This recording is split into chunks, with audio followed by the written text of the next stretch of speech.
Hey you guys, this is Nika doing a third review of the Fox TV show Sleepy Hollow.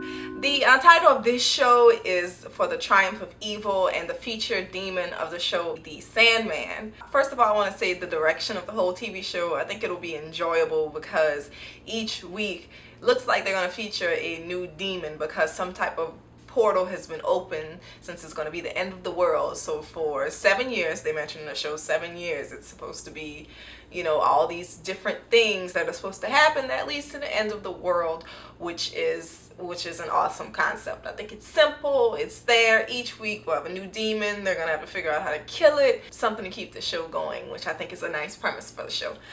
So first of all, no John Cho. Now, we don't know if you've seen the last of him from the last episode, but he was not in this episode. So let's get into it. The Sandman, and his name is something long and ridiculous. Rocco Rantius, I believe that's how you say it. It rhymes. So we have Rocco Rantius, and he is going around and he's haunting the people who are involved with Abby and Jenny being found in the woods when they were missing for 4 days. Now, the reason why he's targeting these three people, Abby, the rancher, and the doctor, the psychologist, is because they believe this demon, but they won't acknowledge that it exists. And so they hold on to that sort of guilt, I guess, that they have inside. They're like, okay, I know I saw a demon, I know one exists, but if I say it, then I'll be crazy. But nobody wants to admit that. So that's the thing that haunts them, and that's why the Sandman is after them. So the first victim is the doctor, the psychologist.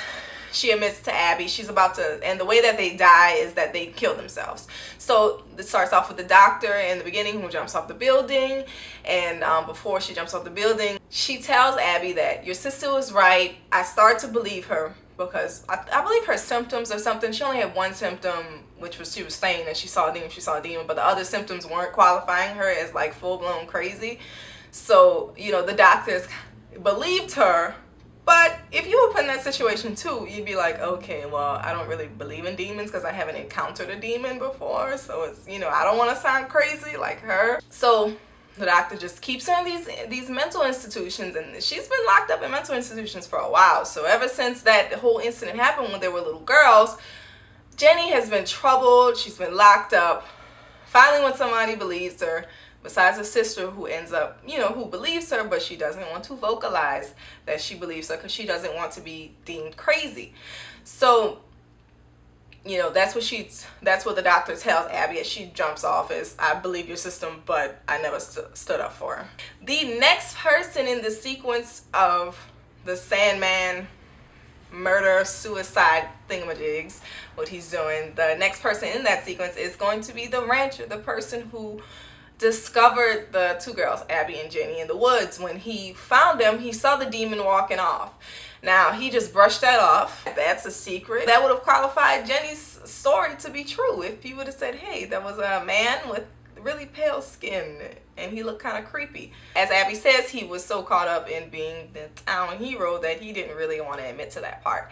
Then we come to Abby. Now, in the beginning of the TV show, you see that Abby is, you know, encountered by the Sandman, but he doesn't come to get her. She just has like a little quick dream, I guess a nap. I guess that's how the Sandman works. He kind of visits you a couple of times. So that was, you know, her first occurrence. And the next occurrence would be, well, supposedly her last, because the rancher told Abby that, hey, you're next, you're gonna die. So they go to a shaman, which is really funny. I really enjoyed this part of the episode because this Mohawk, which is Native American shaman, is supposed to, he knows about Rocco Rantius. He knows about the Sandman targets people with guilty consciences.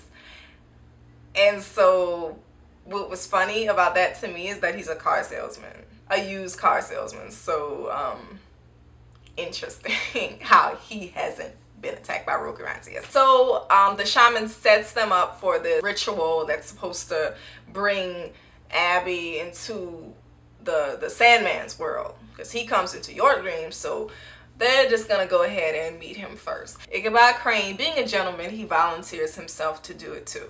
So they both drink that juice and they go into the little state. Well, first they're bit by a scorpion, and then they go into the dream state in the Sandman's world.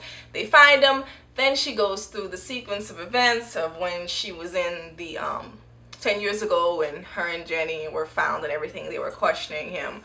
She goes into that whole thing, and then she admits that she's not afraid of the Sandman, and that makes him hardens up into some type of glass thing, and she ends up smashing him.